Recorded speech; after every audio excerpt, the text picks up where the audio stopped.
ตึกปีตีรดักเคลียเลยกีฬาประกวดเคลียเต็มมือตรำบอนานๆเนาะทีเนี้ยโอ้นี่จะโจลโมเจิดเทรนเจิดสนามนี่เจิดสนามโอ้ยเอานี่นับรังเจาะยางเนี่ยยางพาราโจลโมนี่อัดเมนอะไรเต้มอนี่จะเชงเทิงอ่ะเก่งที่ผักเอ้ย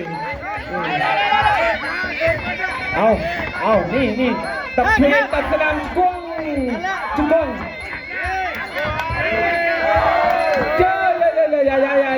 เยอะนี่เอาปรับตึกได้เอาโจลโมมาข้างหน้าโจลโมข้างหน้าโจลโมคือเองนี่สดำจุกงสดำจะจุกงสดำบินโจลงมาทำไมนี่เฮ้ยบังนี่ตับสดำโอ้ยจับนี่ตัวแบบแพนโอ้เพิ่มยังไง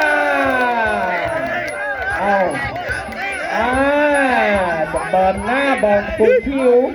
แม่อย่ามด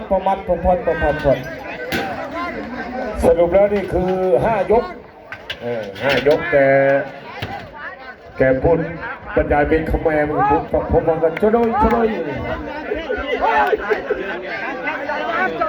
หมือนเดิมแน่นอนแห้งนอนน้ำดื่มเจนซีไลท์อย่าบากันเด้อพี่น้องเด้อสรุปแล้วในยกไก่นี่หายไปพร้อมกับไข่เนาะในยกไก่นี่เนาะผมมาแล้ว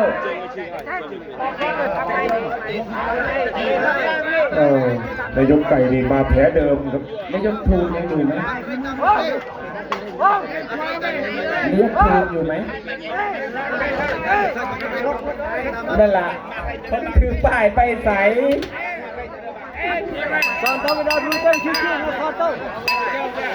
ประกูลตึ้งตีไป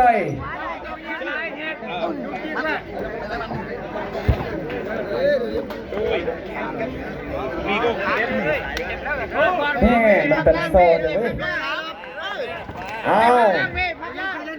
ปรตับเนี่ยทำไมประกูลเนี่ยทำไมตึ้งตีไปนักกันนักเลยโบเก่งดาร์โมนี่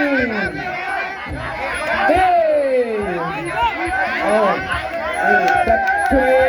นนวดคนเที่ยวนักดำจัดบานจัดเลย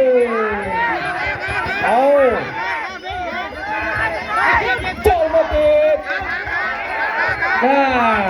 ที่เล่นที่ถ่ายโจเล่นโจ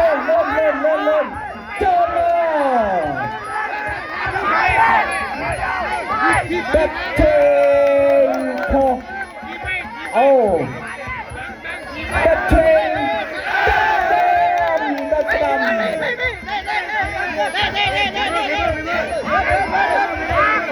เรียนที่ถ่ายโจเลยเยอะเลย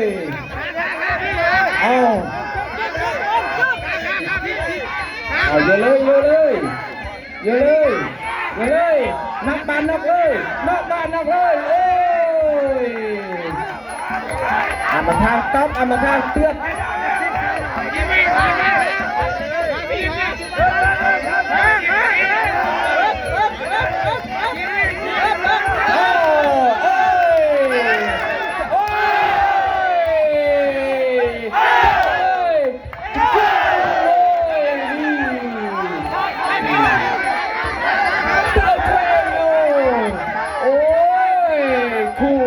แตกนี่มวยใหม่นี่คู่ปิดท้ายคู่นี้น่าจะอยู่ในช่วงต้นๆนะนี่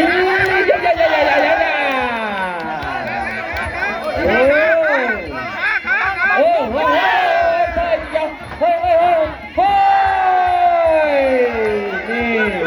นี่โอ้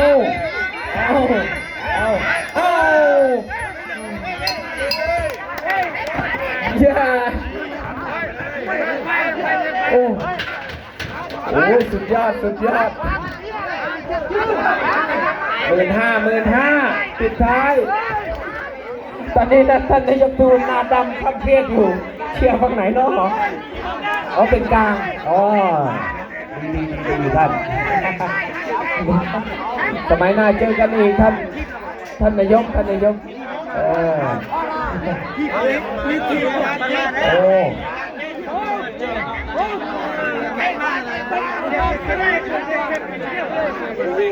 โดยเฉพาะเป็นเลี้ยงเนี่ยร้อนกว่านักมวยเอ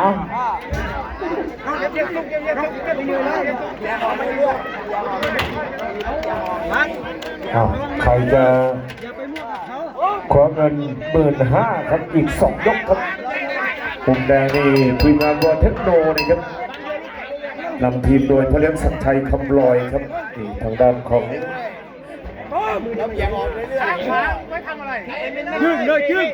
พชรสนวนบอเทคโนหลวงปู่สวงนะครับมุมแดงนักบัณฑิตบั้งไฟน้อยลูกนาคคอนะครับลูกนาคคอแตรเป็นรั่วเอาตึกปีบูนเอาอยู่อีกครั้งเลยย่าเฮ้ยตะไคร้ตะกระดำนี่จ้า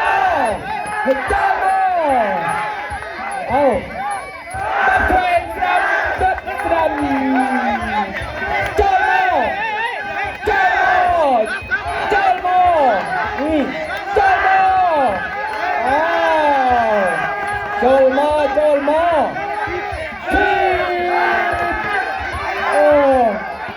เอาตาเกียโอ้ยเอาลุ้น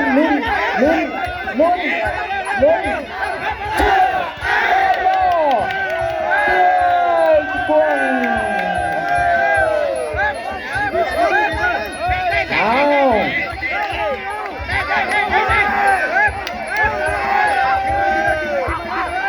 เอาอยู่เลยนี่10,000 กรัม15,000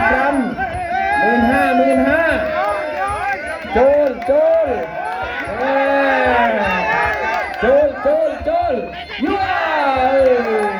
เฮ้ยยังหน้าเอาเจ็บไหม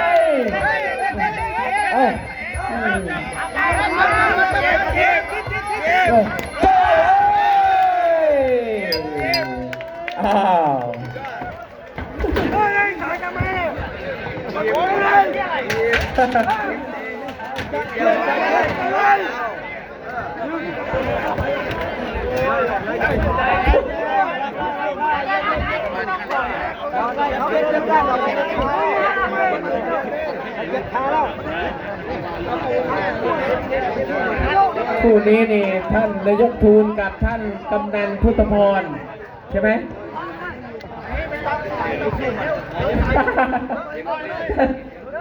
นายกทวินบอกว่าตอนนี้นายกทูลเป็นไข้มาลาเรีย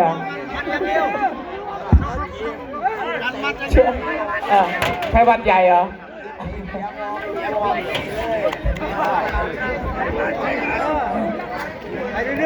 ท่านกำนันพุทธพรเดี๋ยวปีหน้าก็ได้คู่แน่ละท่าน เสียดายท่านนายกเกรียงไกรถอนตัวเพราะหยังมันมาถอนตัวเนี่ยเป็นบาคันเจ้าชกคันชกไอ้ตายเลยคอยจะเอาผัวใหม่นายกเกรียงไกรก็เลยญาติเลย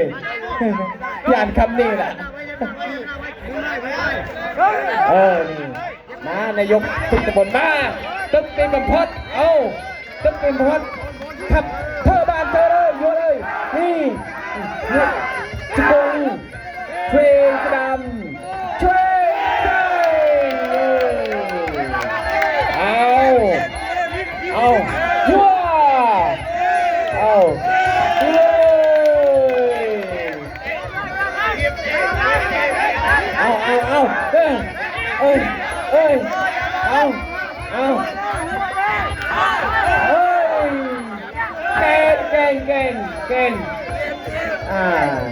ยั่วเก่ง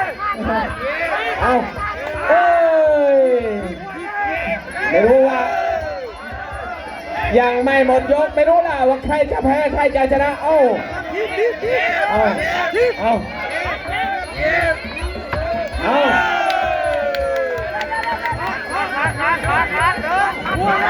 ยั่ว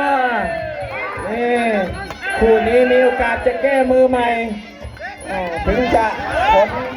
มาแบบไหนก็ช่างนี่เก่งขึ้น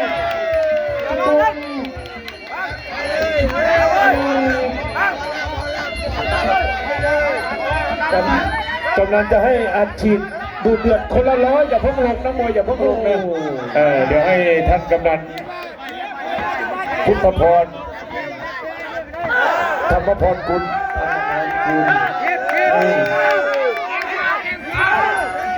อย่าเพิ่งลงอย่าเพิ่งลงอย่าเพิ่งนอนด้วย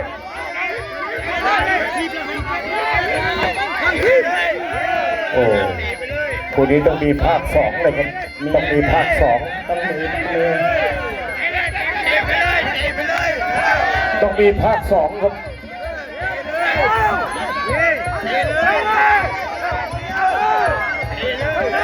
โอ้แกพยายามเตะผ่าหมากครับแดงภาษาเขมรตึกเป็นแบบว่าเธอบานเธอเลย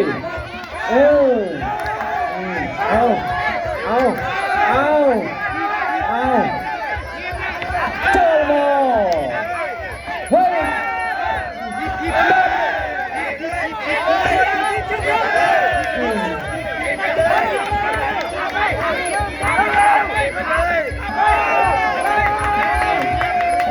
จบราคาบนยกสุดท้ายก็จะเรียนเชิญท่านกำนันพุทธพรพลธรรมพรคุณบนเวทีเลยครับเดี๋ยวอัดฉีดคนละ100 บาทครับเดี๋ยวเราคนละ200เดี๋ยวเราชูมือแป๊บเดียวเราชูมือแป๊บเดียวแล้วก็คุณนาทีนี่เดี๋ยวเหมือนกันม